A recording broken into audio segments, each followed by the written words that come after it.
So I've been studying cities for a lot of my life, and I've been studying products, artifacts, and I've kind of put them together around this topic of security. And especially after the attacks of September 11th, it happens I was living in New York. I watched the towers be collapsed in the attacks. And I became very interested in this problem more generally, the problem of security and what makes a city safe or less safe. And I watched very carefully what the governments in the United States, but also in other parts of the world, were doing in response to the attacks, but more generally what they do as they worry about security.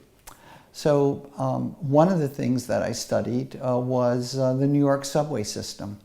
Right after September 11th, great efforts were made to make the subways more secure.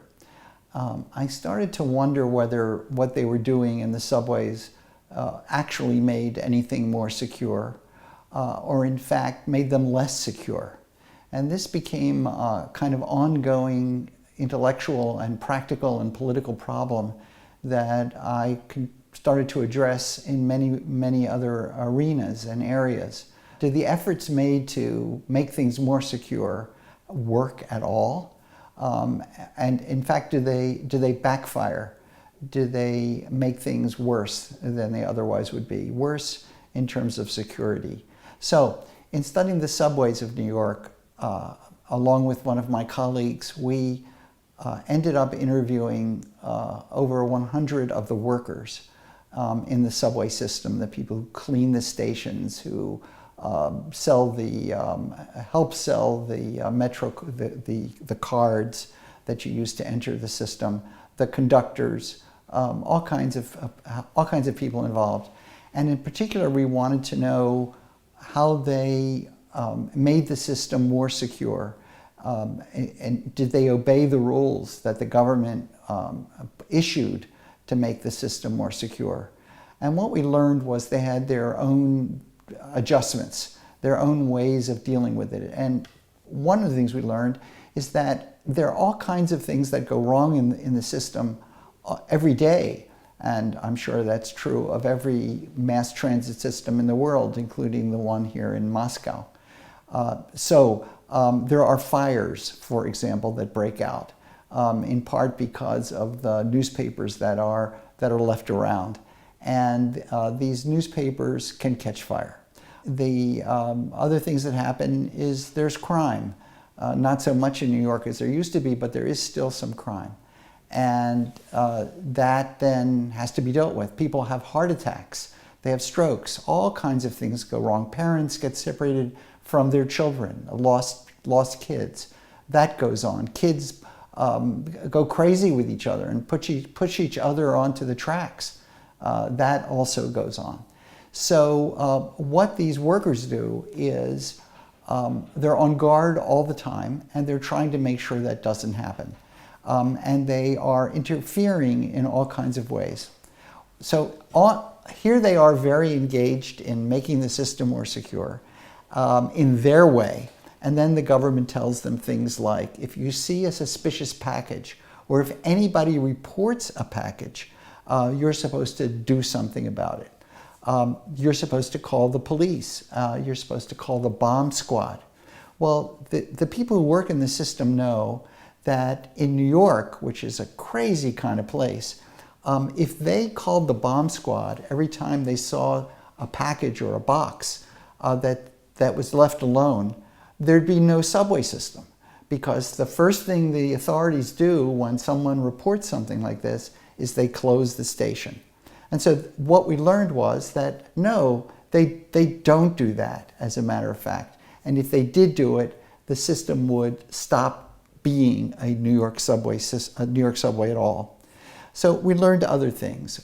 For example, the turnstiles, which have become increasingly sophisticated to keep people from riding it for nothing. What we learned is that people, especially young people, keep coming up with ways to defeat the new turnstiles. But what the new turnstiles have done is made it harder for people to escape out of the subway should there be a catastrophe or a disaster of some kind. In that way, the turnstiles, which were designed as a way to control who gets into the system, whether to commit a crime or homeless people to sleep in the subways, or to cheat the system, operates in a way in the opposite way, because in case of emergency, it slows down the exit from the system. So that's an example where something that's supposed to make things more secure makes it less secure. The other place I concentrate on besides the subways are airports. And this is, of course, something that is in everybody's way. And in American airports, and now I think everywhere in the world, there are all kinds of impediments to just being able to move freely through the airport and to get from one place to another. And the first, it's not the first thing you meet up with, but it's the first big deal you meet up with, is the security gate. And most people I know hate the security gate, and they hate the whole apparatus of having to take out your telephone, your metal, putting it in trays. You're worried you'll forget it, and people do forget them. And in the United States and other parts of the world, you can't have liquids. There are many philosophical debates that happen at the airport as to what is a liquid and what is a solid. Women's makeup, for example, is it a solid or is it a liquid? Many debates take place, which holds up the line for one problem. But here's the big problem, which is that the security gate often creates a larger crowd of people who are waiting to be inspected than will actually ever be on an airplane. So those people have not been inspected. One of them could have a bomb. So here's the irony. The security gate creates a target that otherwise would not exist. There are more people waiting to get through security than will ever be on a plane. And this then reveals this larger problem, which is that the city, any city, New York, Times Square, but many, many other places, are filled with targets, and they just can't be practically dealt with. So one of the reasons we have such a ritual at airports is because it's possible to create these choke points where you can set up inspections, even when it can be, to me, obvious that the inspection plays no real role.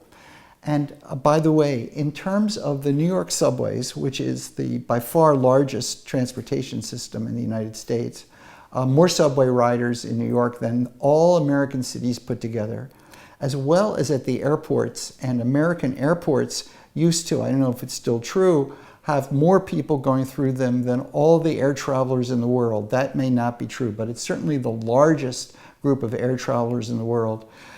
Not a single person has ever been charged with even the intention of doing terrorist acts at an American airport, at a US airport.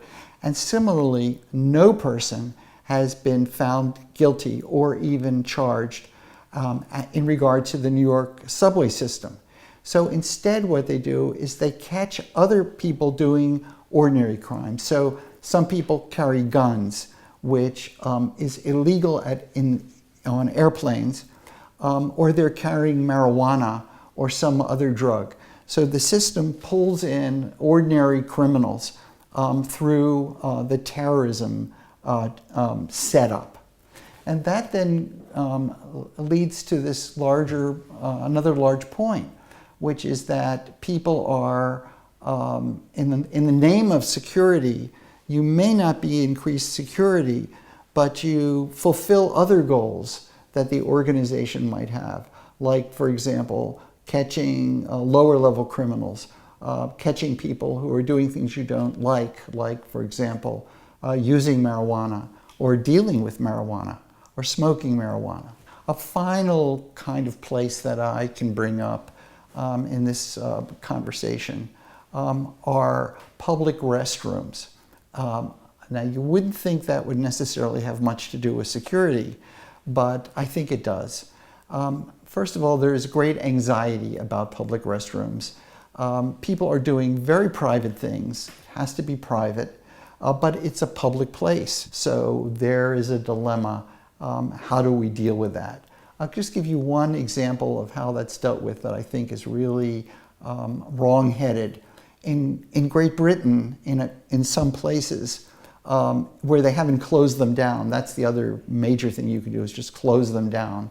I'll add, when you do that, you do a terrible thing, which is that because some people are doing something you don't like, which is they are ingesting drugs, or they are smoking cigarettes, or they are having sex. Because some people doing things you don't like, you punish everybody by not having them at all. Or in the case I was starting to tell you about, in the case of the lighting. But in Britain, they put ultraviolet light in the ceiling light fixture. And what that does is it means it's very hard to find your vein. If it's hard to find your vein, then you can't do your setup for doing drugs. But it's also a horrible light that everybody must endure. So now we're starting to get to sort of some of the main worries and principles about security systems.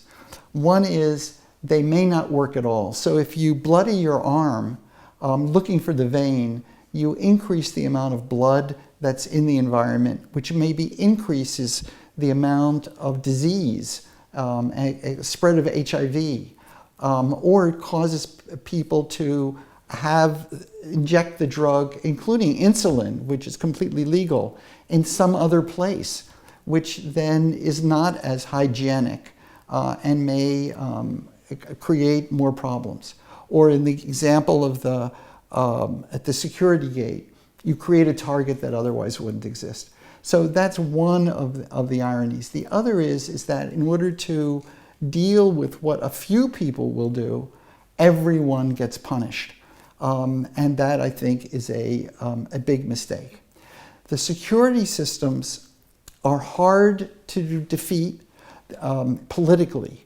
It is very hard to have even a reasonable conversation about security because the politicians love to get on the bandwagon and talk about how what they're doing will make us more secure. And if it's about security, they say, that ends the subject because security is the only thing that counts. But it's not the only thing that counts. You need to move people from one place to another. They have to have a nice day, a decent day, which leads me to really what I think is my final point, which is that when you feel you must do something in regard to security, you being a public official or you're running an agency, then what you should try to do is do things that is better for everyone. So in the subways, for example, if you increase ventilation, you will improve the air quality for everybody. And if there's a fire or a bombing or a gas attack, everyone will have a larger chance of surviving. Let's get back to the whole thing that started me on all of this, the attacks of 9/11. Yes, 3,000 people died, and it was very horrific to watch this take place, the deaths of 3,000 people. But the other less publicized fact is that 17,000 people lived, because that's the number of people who got out of the World Trade Center at the time of the attacks. And they got out through a very undramatic means. They walked down the stairs. And so if you provide good ventilation, which they had, and good lighting, which they had, you can actually increase survival. So, and if there is no attack, then it's good to have stairs anyway, just because there can be ordinary fires, and there have been.